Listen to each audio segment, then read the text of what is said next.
Hello YouTubers, Alaska Prepper here. Happy Thursday, ladies and gentlemen. A quick reminder that tomorrow on Friday, we will be having a live stream at 2 p.m. Alaska time, 6 p.m. Eastern time.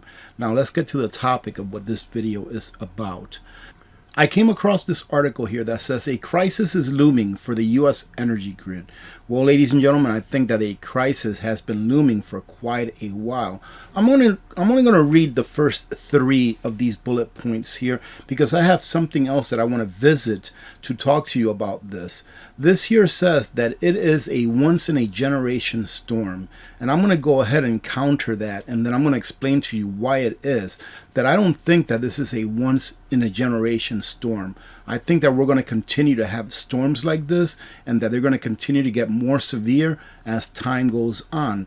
I mean, take a look a couple of years ago, back in 2021, February, I believe it was, where Texas had that deep freeze.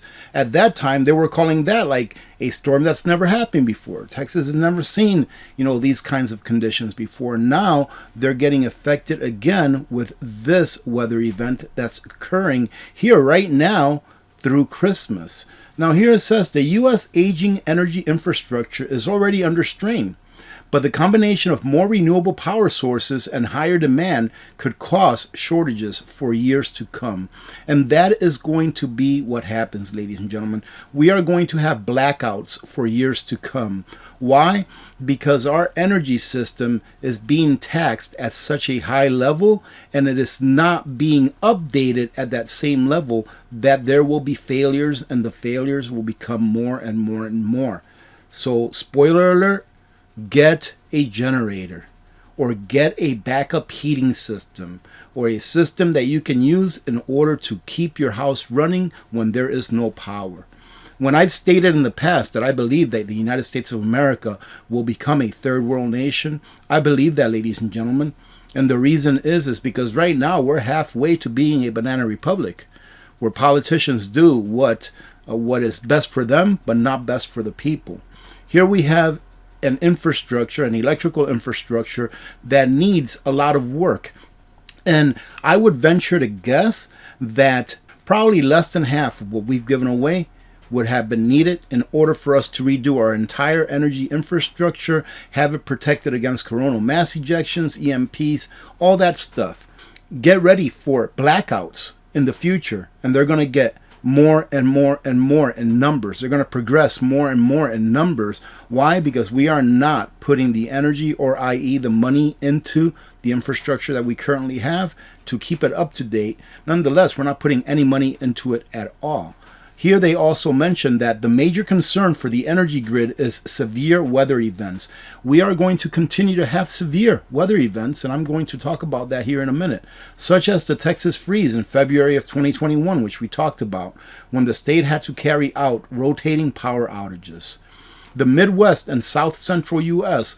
are at the highest risk of electricity shortages, but the entire country needs to modernize its electricity grid to avoid shortages in the future. Ask yourselves, is that going to happen? Do you see that happening either via the private sector, the energy companies themselves, or the public sector, being the government taking our tax dollars and putting it through our energy infrastructure? I don't see that happening. So that is why now you have to think about this now, ladies and gentlemen, not when it hits you. The people that are going through this Arctic blast in the lower 48, which is most of you, those that are going through it, that have never thought about preparing for a power outage, when that power outage hits, they're going to get a rude awakening. And I'm just hoping that their power outage does not hit when it's -20 outside, and they don't have a plan on what they are going to do in order to make sure that their pipes don't burst. Even if you have somewhere to go, even if you have a relative's home to go to, what are you going to come back home to? If you come back to a home where all of the pipes have bursted and you just have tens of thousands of dollars in damages, when in actuality you could have prevented that from happening by having a simple generator and understanding and knowing how to continue to heat your home during a power outage, be it by using natural gas if that's what you're hooked up to and being able to power your forced air furnace or HVAC system, or be it by just having a big buddy or a heating system that stands on its own, that runs on propane or whatever it may be. And this is what's happening right now. A once-in-a-generation snow apocalypse sweeps across the U.S. Ladies and gentlemen, like I said, that's going to continue to happen. Maybe not every single year, but it's going to continue to happen at a higher rate. Because right here it says a once-in-a-generation, right? Which means about every 25 to 30 years.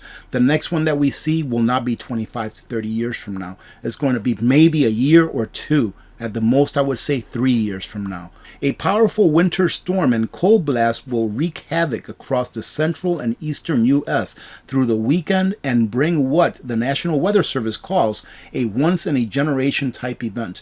I wonder what they're going to call the next one of these that happens in 1 year or 2 years. Because remember, Texas happened in February of 21, just shy of 2 years ago. So what are they going to call the next one? More than 100 million people across the U.S. are under winter weather alerts, which extend across 37 states, 2/3 of the country, dipping as far as south as Texas. Now, I called my brother yesterday because he lives in Ohio, and it's supposed to be one of those spots that get hits really hard with cold and snow as well. And I asked him, hey, are you ready to go? Do you know what's going on? Because he's very busy. Actually, when I called him, he was finishing up one job to go to another job. And he said, yeah, I have a generator ready. I have some gas ready. I even have an inverter that I can hook up to my car if I have to so that I can keep the heat going in my house. I'm like, great. That's what really matters the most. The world is entering into a grand solar minimum that will last till about 2050. It's a cycle, and there's nothing that we can do about it. Now, for many of you that don't know what a grand solar minimum is, I'm going to try to explain it really quick. But first, I have to explain what a solar minimum is instead of a grand solar minimum. A solar minimum is a cycle that the sun goes through every 11.3 years. It goes through a solar minimum cycle, and then it goes through a solar maximum cycle. And it just goes up and down. It's like a sine wave. It's like I told you, everything in nature is a cycle. So during a grand solar maximum, we get a lot of sunspots on the sun, and it provides us more radiance, more energy from the sun is coming towards the earth. I'm trying to explain this in a way that everyone can understand, all right? And in a grand solar minimum, there's less sunspots, therefore there's less energy coming towards the earth. During a solar minimum, do you think that the earth is getting warmer or cooler? Well, it's getting a little bit cooler because there's less energy coming from the sun. Now, if you take it to a grand solar minimum, the last one of which happened back in the 1700s, I believe. I forget the name. I think it was called the Maunder minimum back then. But a grand solar minimum means that these 11.3 year cycles, they still happen. You still have a solar maximum and a solar minimum. They still happen. However, they decline in irradiance. So whereas you have a solar maximum that's up here, let's say this year, then the next cycle, it's going to be a little bit lower. The maximum amount of sunspots are going to be a little bit lower than the last one. And that's what a grand solar minimum is. It's when the top or the apex of each cycle, of each solar maximum cycle, is lower than the one before. Now, let me just go ahead and read a little bit of this to you so maybe you can have a better understanding. All right, so bear with me. Counter to the majority of experts who attribute all change in global temperature to increases in carbon dioxide, a trace gas that makes up only 0.04% of the atmosphere, 97%, which is naturally sequestered. What they're saying here is that of all of the gases in the atmosphere, CO2 only makes up 0.04%. And of that 0.04%, 97% of that is made naturally, meaning that we humans, the SUVs, the factories, the industry has nothing to do with 97% of that 0.04. So and do your research. Please research this. Please be open-minded and research this and figure it out for yourself. That way you can convince yourself that this global warming thing from the beginning has been nothing but a money grab. In my opinion, of course, this is my opinion. It's been nothing but a money grab, right? So 97% of the 0.04% of all of the CO2 in the atmosphere is naturally made. It has nothing to do with mankind. Anyways, carrying on. Professor of mathematics at Northumbria University, Valentina Sarkova, who is a physicist, I believe, has issued a chilling prediction for future climate based on cyclical changes in solar activity. And they say, and they say, ladies and gentlemen, yes, who would have thought that the global climate would be controlled by a giant thermonuclear reactor in the sky that's 1 million times the size of the Earth? And if I can give you an example of that, if you've ever been in a bonfire, you know, if you've ever had a little fire pit or whatever doing a bonfire, the closer that you get to the fire, is it warmer or colder? And again, the smaller that the fire is, right? Is it warmer or colder? Same thing with the sun during a solar minimum or a grand solar minimum. The dimmer that it is, the less energy it puts out. But I digress. As stated in her 2020 research paper titled Solar Activity, Solar Irradiance, and the Earth's Temperature, Professor Sarkova predicts the Earth is about to go into a cooling period or mini ice age that will last until 2053. Now, when people use the word or hear the word mini ice age, they're like, what are you talking about? We're not going into an ice age. What she means by mini ice age is that we're going into a grand solar minimum, because that's what some of the people call it. And to finish it off, ladies and gentlemen, here they say that during this grand solar minimum, that's going to last between approximately 2020 to 2053. Some other scientists say that it's going to last to like 2060 or even as high as 2070. I've heard that a few things will happen. A decrease of solar activity, an increase in total solar irradiance because of solar inertial motion.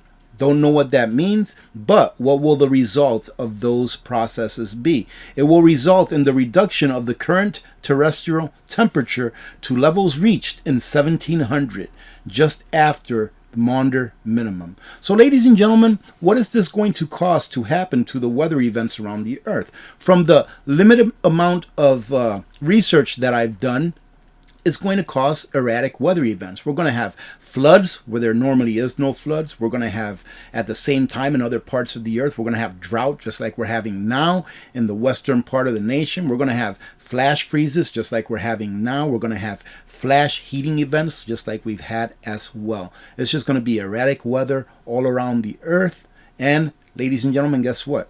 We know about this ahead of time, so we should be preparing for it now. Getting those things that you know that you will need, depending on what part of the country or the world you live in.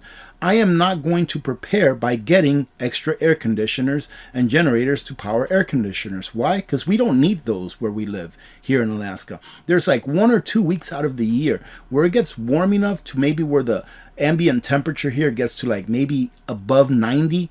I've only seen that happen a couple of times since I've been here, maybe 3 times. And I've actually used an air conditioner during those 85 to 90 degree weather days. You know what for, though? Not to really keep myself cool, but to keep my preps cool, my food preps cool, trying to keep them under 70 degrees, because that is the optimum temperature in which food can be stored for long term. However, everyone has a different way of preparing depending on where they live or what their needs are. A lot of people would think that my priority would be water, right? Water, food. No, my priority, ladies and gentlemen, is in fact diesel fuel or heating oil, to make sure that my heater keeps working during negative temperatures just like we're having today, and a way to power my heating stove that heats my house. That's my priority, because I have water. If all of a sudden I couldn't get water right now at all the way that I normally get it, I have snow. I can melt that snow. All right, ladies and gentlemen, so everyone's priority is different, so everyone has to prepare differently. However, one thing that I think that everyone should have, and it's what I've said here for the last few months, I've been saying everybody needs to get one of these. You need to get yourself a generator.